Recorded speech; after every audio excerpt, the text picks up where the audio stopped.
Hi there.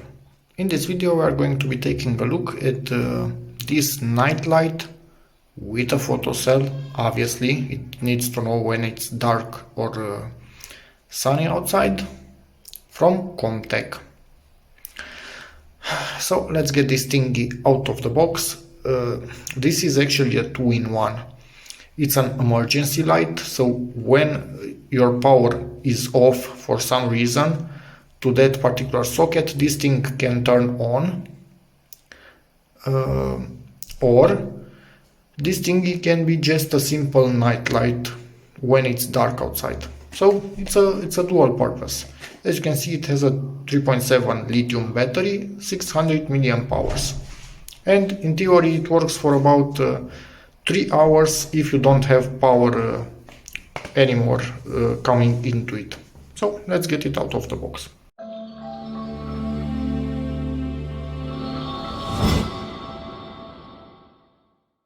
Okay, so this thingy is off, default. Let's see. Oh, it comes pre-charged. That's cool. So I'm expecting from DC it actually works only from its internal charge, and from AC/DC it works either from these things as a night light or it switches to internal charge by itself. So basically on DC you can use it as a flashlight. On this it's a night light plus emergency light, and this is the sensor. So quite cool. Let's plug it into this type of socket. In here, as you can see, my configuration doesn't allow me to have anything more than this slim thing, which actually is perfect, I can say. As you can see, this thing is charging right about now, and yep, it turns on by default. I could simulate a loss of power, and in theory it should turn on, but in theory if it's already night, anyway it's turned on, but it remains on from its own battery for about 3 hours, something like that.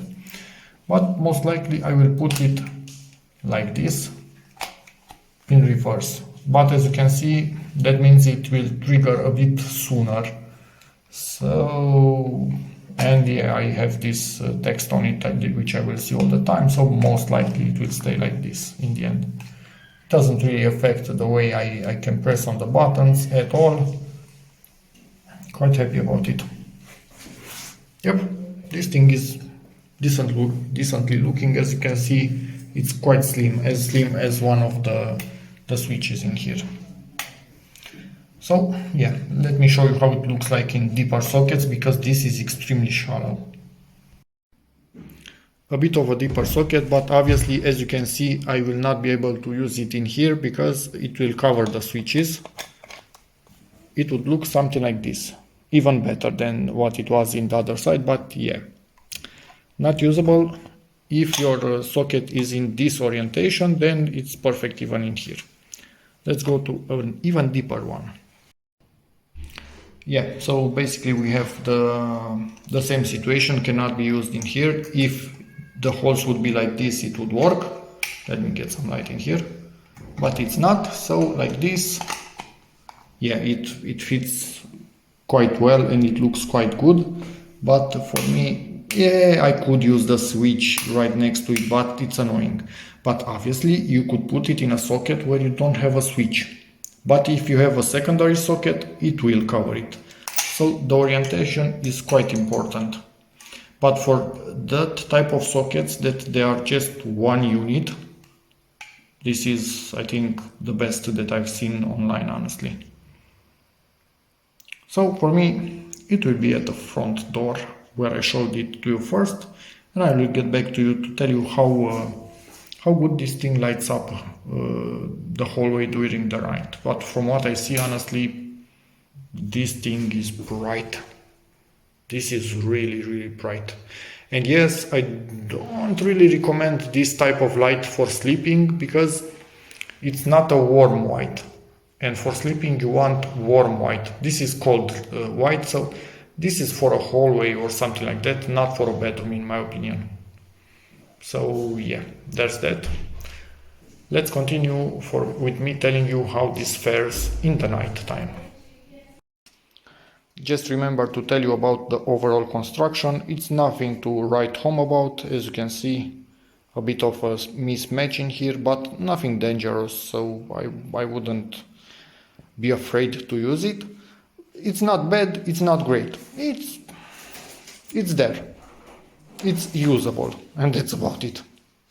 Okay, so literally we have a blackout now, and this thing is running perfectly and illuminating the hallway in here. You can hear my daughters a bit agitated in the background. This is doing exactly what it needs to be doing, and it's perfect, honestly. Highly recommend you have one of these with a battery in, and they automatically switch on when you lose power. So I'm filming this about almost a year later. This thing, perfect job. It's here to stay, hopefully for a lot of time. Zero problems whatsoever. I did make an upgrade to it. I actually put super glue on this joining area just in case, to make sure everything is a bit better connected together. You can see it right there. So I would like the same product exactly with the same features, but with just a bit of a better quality. But hey, this is what we have, this is what we roll with. So there's that. And I did see something dark in there.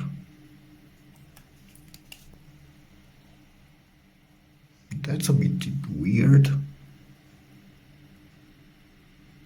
I think it's just dust. Yep, I will investigate, but I'm 99% sure it's just dust, because this thing is spotless and nothing came out of this. It had nowhere to come out because it's glued in place. Yep, it's dust. So there's that. Need to clean that up. Ask me in the comments how it works in 1 or 2 or 3 years, but it does exactly what it says it does. And yeah, at night lights up, at day it's off and charged in case we need it at night and there's no power. So yeah, that's about it for this video. Hope this helps you, in which case please give it a like, check out my other videos, and see you in the next one. Bye. Cleaned up this really well, and I'm monitoring this to see if anything else appears in there. There was just a bit of the same color on this switch right here, and I had one of these Schneider switches fail in the kitchen, so there is a small chance that this thing actually was responsible for the darkness in there, which I don't like at all, so I'm keeping an eye on it, but for sure this is not the responsible. Maybe this, or even this, although I don't think so. None of these failed in the house, but again, one of these failed, and I will link the video in the description where I open it up and see what actually happened.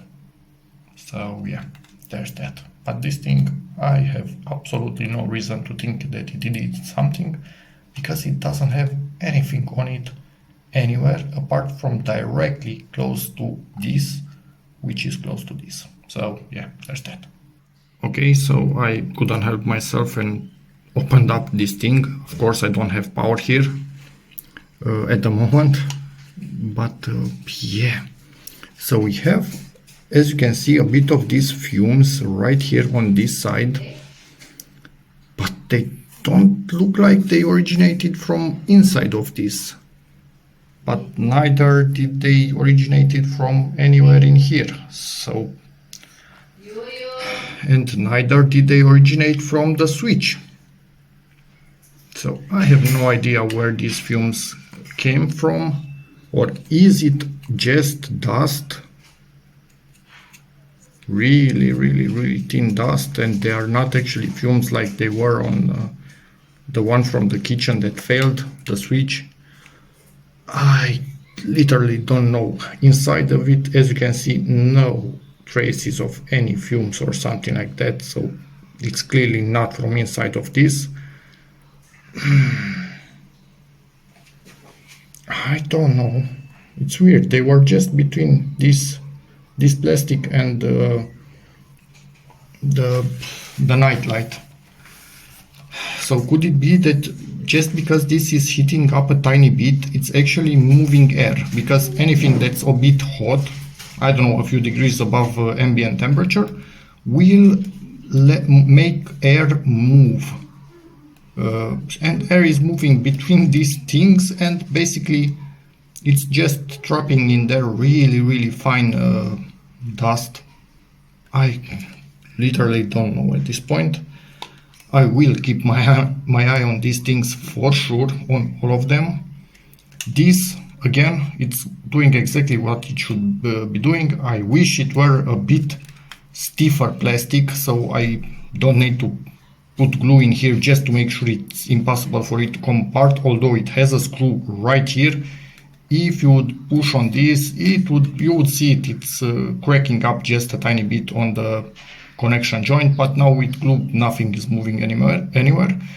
But yeah, I will take a look at this every other day or something like that for a good while now, just to make sure. And again, from this there don't seem to be any fumes inside of it. On the one from the kitchen it was full. When I took it out, it was full. It was clear that something happened inside of it, but on these ones, not that much. Actually, not at all. So yeah, there's that. Just noticed the same thing in here. So it's literally where things were really close to this. You can see it, I wiped it off. There is another chance. One of the cable tubes is actually going to the light outside the house. And some air might literally be coming from there in here. So some dust from the outside of the house when wind is blowing really hard, and it is blowing really hard in this particular area from time to time. So maybe that's where all of that actually came, and maybe even some dust actually come out of these holes and got stuck between these two. I have no clue, but again, I'm keeping an eye on them, and I hate these Schneider switches. Schneider, really, that's the best you can do. Look at them, they are really close to each other, so they are basically touching each other, and there's nothing you can do. This is how they are designed. So I can imagine that somehow one of these could, in theory, be stuck just a tiny bit open, although you can see them, and my daughter keeps calling me, you can see they are clicking okay, but I can imagine in some weird situation one of them just gets a bit not 100% closed and maybe heating up. I don't know, I just don't get it. But the fact that they didn't leave enough room between them, that sucks for such a big company. But yeah, that's for another video. Let me see what my daughter wants. As you can see, they didn't even leave that much room with the frame itself when the switches are closed. And depending on exactly how they clipped in to the metal in there, so there's metal, you could see a metal frame, that's strong, that's not moving anywhere. So only this clipping in sometimes make contact with this frame, and I can push it upwards, but then I'm closing the gap underneath for this one, for example. So Schneider, they look nice, but really do better than this.